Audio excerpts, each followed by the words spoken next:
Hi everyone. I wanted to share some things that have come up as a big point of discussion between my colleagues and myself, and that's how do we deep clean our instruments during this time of COVID without sending them off to a shop? With our brass, it's pretty easy. You can just take those apart and clean them in the tub with a couple of precautions with valve felts, or if you have rotary valves. But in our percussion, we can just wipe down really good. But when it comes to our woodwinds, we're not supposed to get these instruments wet. So it's like, what do we do? How do we clean this? Without sending it off to your shop, I do recommend, of course, always sending off to the shop for a deep clean and any maintenance. But what I have come up with is what I believe to be the solution, or what you can do that will kill the most germs you can without causing any lasting damage to the instrument. And what I have, a couple of things, are my make-do supplies instead of my actual supplies. I don't have a flute rod with me, so just a long skinny disinfecting wipes, and a makeup brush or a small paintbrush will work, but I actually prefer to use a long swab, like a long cotton swab, Q-tip or medical swab, and a clarinet saxophone swab. I like the thinner ones. This is silk, but the thinner cotton is good too. I don't really like the thin felt ones. They hold too much liquid for what we're going to do. Before I start, I'm going to go with my flute and my clarinet and my saxophone. I have had students and parents and even other people ask about rubbing alcohol spray. I don't like the spray because I don't think you can control how much liquid you're actually getting on the pads. We're not supposed to get them wet, but let's be for real. We blow our moisture in, there's condensation in. And I live here in the Houston area, so moisture in the air is the real big concern with woodwind pads. But the rubbing alcohol, first of all, is I think too high a water content. So if you're going to use alcohol, make sure it's something that you would use for swim ear, like Everclear, a higher concentration of alcohol. But the spray, I just don't think you can control the amount as well as you can with a wipe. So I'm going to start with the flute, because I actually think the flute is the easiest. The big thing you want to be careful about whenever you're sanitizing the head joint, and really important, the part that goes, of course, closest to our face is where the most germs are going to be, because they're there. So the closer it is to the face, the dirtier the part of the instrument will get. It's just physics. So here I am with the head joint. We want to be super careful with the head joint whenever we put anything in to clean inside, that we don't disturb the cork placement. So not too far. Just a sanitizing wipe. I don't like them as soaking wet as they come out of the canister. So I actually wring it out back down into the can and just have it barely damp. And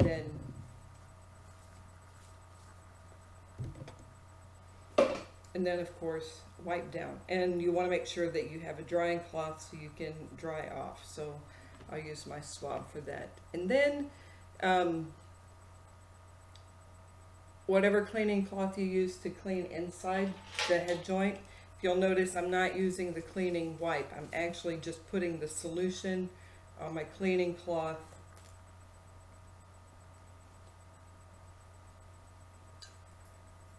and swabbing inside, and then you want to go through and make sure you dry out any excess moisture. So that's about the closest we can get to actually sanitizing the head joint. Don't submerge it into any soapy water or anything, because there is a cork inside, and it's not just for show. Some of our kids sometimes ask, what's a cork in there for anyway? And then you have to tell them. and then you have to deal with replacing the cork and placing the thing. Now the other thing is a rag, the cloth that you're using that has the cleaning solution, just kind of tap and get as much as you can everywhere. And then where things get really dirty is in the key work and the tone holes. This is an open hole flute. So I'm just going to put some of that solution on a cleaning swab from the sanitizing wipes on a cleaning swab or small brush and get down in. This brush is not the best for this. Or when the wipes start to dry out is kind of when I like them for this. And just carefully, try not to get any on the pads. You really would prefer not to. And then the other thing, when it's on there, to get the inside, the body of the flute, same way you normally would, just dampen that swab cloth down. I take the sanitizing wipe and put it on my cleaning cloth and then go into the body of the flute. That way you're not putting too much moisture on the pad, but you are getting enough inside the instrument to do that. And then it's really similar with the clarinet and the saxophone. It's just with the flute you have to be a little more careful with the head joint and the corks.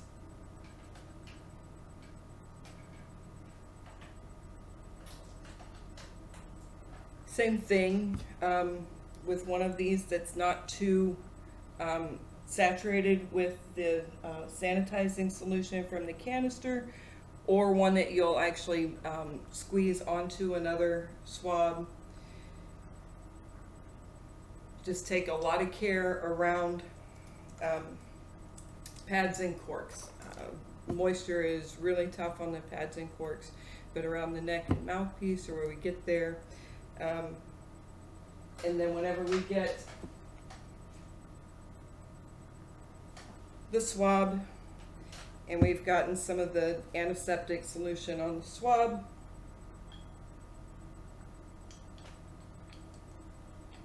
just like you do to draw the moisture out of the plane, you go back towards the smaller end. And I've just run some sanitizing solution through my neck and mouthpiece here. And then you'll want to dab off anything you use. And same thing with the body of your clarinet or saxophone. Just a tiny bit of this solution, just damp to the touch, but not dripping where you can wring it out.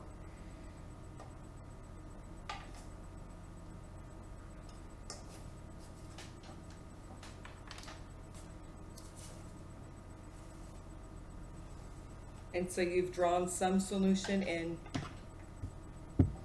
and then again with a swab or a brush. The bottom of these cans of wipes are great because the cleaning solution's down there.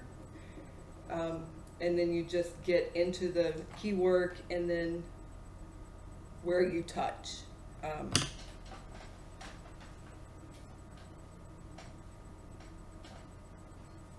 Process is the same for clarinet. You'll just use that swab that you dampen it down.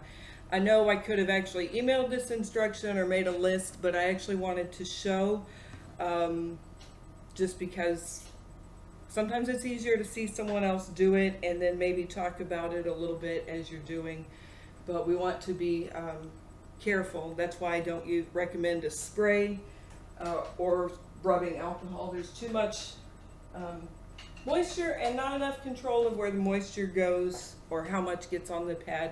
And straight up on the wipes with those solutions is too much saturation, still too much, but it's the way to just do a good, as deep as you can get without causing damage or going to the shop.